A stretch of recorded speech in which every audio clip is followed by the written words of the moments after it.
quiet little town where the morning smelled like fresh rain and the nights whispered secrets to the stars. There lived a young woman named Diana.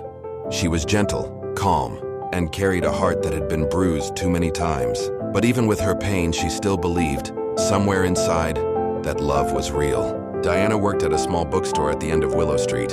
She loved the silence, the smell of old paper, and the way stories held people together. But her own story felt empty until they walked in. Few minutes late, a young man looking so bold and composed by name Scott entered quietly, drenched from the heavy rain outside, his breath warm, his smile soft.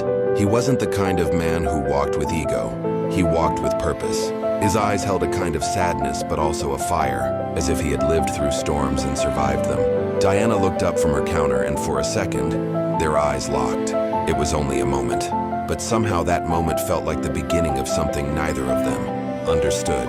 Scott approached the counter slowly, clearing his throat.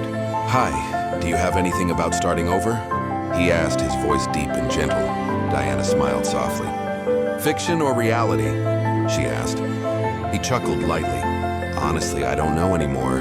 Something about the way he said it touched her heart. She didn't know why, but she felt his pain. She handed him a book and whispered, "Here, this one teaches you that sometimes life breaks us, only to rebuild us stronger." Scott stared at her, really stared, and in that moment something in his heart shifted. Days passed. Weeks followed. But Scott kept coming back, not just for books, but for her. They would talk for hours. Sometimes about happiness, sometimes about pain. Sometimes about nothing at all.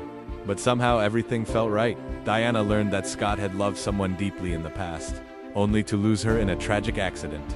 Scott learned that Adana had been abandoned by the person she trusted the most. Two wounded hearts, two broken souls, finding comfort in each other's presence.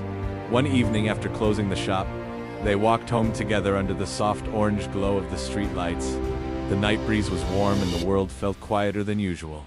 They stopped at the small bridge that overlooked the river.